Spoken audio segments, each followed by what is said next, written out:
আমাদের মেয়েদের কোথাও যাওয়ার আগে সবসময় একটাই চিন্তা থাকে, কোন ড্রেসটা পরবো, কোন ব্যাগটা নিব, কোন জুতাটা পরবো। সেম আজকে আমার একটা ইনভাইটেশন আছে গুলশান এভিনিউতে। তো ওই দিন আমি কোন ড্রেসটা পরবো, কোন ব্যাগটা নিব, কোন জুতাটা নিব সে নিয়ে খুব চিন্তায় ছিলাম। অবশেষে একটা সিলেক্ট করলাম এবং তার সাথে ম্যাচিং হিজাব, ম্যাচিং জুতা এবং ম্যাচিং একটা ব্যাগ, সব কিছু নিয়ে খুব সুন্দর করে সাজুগুজু করে একদম নিজে পরিপাটি হয়ে গেলাম। যদিও আমার মেকআপ করার খুব বেশি অভ্যাস নাই, কিন্তু বুড়ির মা আমাকে বারবার বলছিল যে না আমি একটু মেকআপ নেই, তাতে ভালো লাগবে। আর যে পরিমাণ গরম ছিল সাজগোজের পরে, তখন আয়নায় নিজেকে দেখছিলাম যে সব ঠিকঠাক আছে কিনা, এবং বুড়ির মাকে একটা ভিডিও কল দিয়ে দেখিয়ে দিলাম যে কেমন লাগছে আমাকে। তুমি বললো যে না ভালোই লাগছে। আমি আসলে মেকআপ করতে পারি না, সবসময় ন্যাচারাল থাকতেই পছন্দ করি। তারপর রেডি হয়ে বের হয়ে গেলাম, নিয়ে নিলাম একটা সিএনজি, সোজা চলে যাব গুলশান অ্যাভিনিউ একটা 5 স্টার হোটেলে, রেনেসাস। তারপর এই তো চলেও আসলাম অলরেডি, রাস্তায় জ্যাম ছিল না। ভিতরে ঢোকার পরে দেখলাম খুব সুন্দর একটা পরিবেশ, খুবই সুন্দর। তারপর আমি চলে গেলাম লিফটের 2তে সম্ভবত, এই তো হ্যাঁ লিফটের 2তে। তারপর লিফটেও ছিলাম, যাওয়ার পর প্রথমেই দেখলাম খুব সুন্দরভাবে একদম সাজানো গুছানো পরিপাটি একটা পরিবেশ। তো সবাই এখনও এখানে এসে পৌঁছায়নি। এটা ছিল একটা লাঞ্চ পার্টি, অফিসিয়াল ইনভাইটেশন। যেহেতু ছবি এবং ভিডিও নিজে নিজেই করতেছিলাম, তো একটা আপুকে বললাম আপু আমাকে একটু ভিডিও করে দেন। তো আপু ভিডিও করে দিচ্ছিল, জিজ্ঞেস করছিলাম কেমন লাগছিল, উনি বলছে খুবই সুন্দর লাগছে আপনাকে। যাই হোক, আমি জানি না যে এই ড্রেসে আমাকে কেমন লাগছে, তো অনেকেই বলেছে না খুবই সুন্দর লাগছে। তারপর তো মানে নিজেকে নিজে একবার দেখে ট্রাই করতেছি, দেখি তো আসলে কেমন হয়েছে। দেখলাম যে না মেকআপ করার পরে ভালোই লাগছে।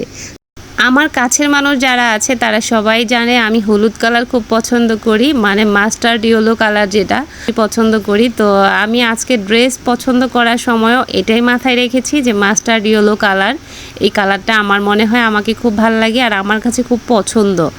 তো এই কালারটাই লাস্টে ফাইনালি চুজ করেছি। অনেকগুলো ড্রেস নিয়েছি, তার মধ্যে থেকে সেই হলুদটাই আমার পরা হইলো। তারপর ভিডিও করছিলাম, দেখলাম যে না আস্তে আস্তে কিন্তু মোটামুটি অনেকেই চলে আসছে। আজকে যেহেতু এটা লাঞ্চ পার্টি, পাশাপাশি আমাদের হেড অফিসের লোকজন থাকবে, তারা তো কিছু বলবে, খাওয়ার আগে তো আর এমনিতে খাওয়াবে না, কিছু বক্তব্য দিবে, আমরা সেগুলো শুনবো।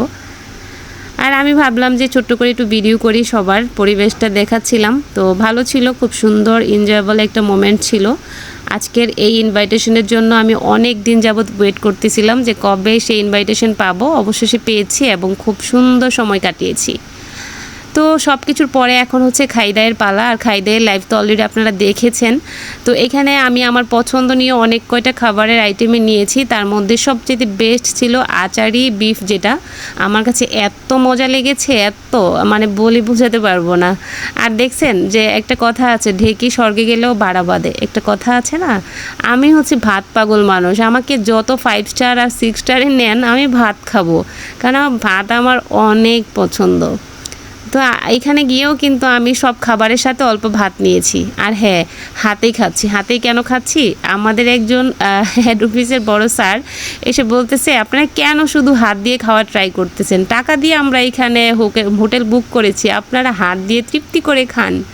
তারপর এখানে হাত ধোয়ার ব্যবস্থা তো আছেই, টেনশন কিসের। তো ওনার কথা শুনে আমরা ভাবলাম ঠিকই তো, চামচ দিয়ে ট্রাই না করে আমরা হাত দিয়ে তৃপ্তি সহকারে খাই, তাতে খুব মজা করে খেতে পারবো।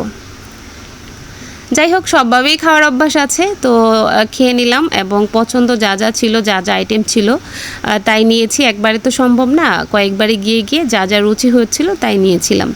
আর ওয়েটারকে জিজ্ঞেস করছিলাম যে কোল্ড ড্রিঙ্কসের কি অ্যাভেলেবেল কিনা, তো উনি বললো যে হ্যাঁ। তাই আমি বললাম ঠিক আছে আমাকে আরও একটা দিয়ে রাখেন, কারণ একটাতে তো আমার হবে না, আমি প্রচুর কোল্ড ড্রিঙ্কস পছন্দ করি। তো উনি আমাকে আরও একটা কোল্ড ড্রিঙ্কস এনে দিয়েছে, আর তার মধ্যে আমি কিন্তু ভাত খাচ্ছি। এখানে অনেক ধরনের আইটেম ছিল, বিরিয়ানি আইটেম ছিল বা এখানে পোলাও আইটেম ছিল। আমি ওগুলাতে হাতও দিইনি, কারণ আমার ওগুলা চাই না, আমার চাই হচ্ছে ভাত, কারণ আমি ভাত পছন্দ করি। তো এই তো কোল্ড ড্রিঙ্কস নিয়ে হাসাহাসি হচ্ছিল। আমি কোল্ড ড্রিঙ্কস আরও একটা নিয়েছি অবশেষে এবং তৃপ্তি করে খেয়েছি। তো এই ধরনের ভিডিও করতে আমার ভালো লাগে এবং এই ধরনের ইনভাইটেশনও কিন্তু আমার ভীষণ ভালো লাগে। এবং আমার অফিসেও অনেক সময় এই কথাটা, আমার অফিসে যে বস আছে উনি বলে যে রুমি এই ধরনের অনুষ্ঠানগুলো খুব এনজয় করে। আসলে আমি খুব এনজয় করি, আমার খুব ভালো লাগে।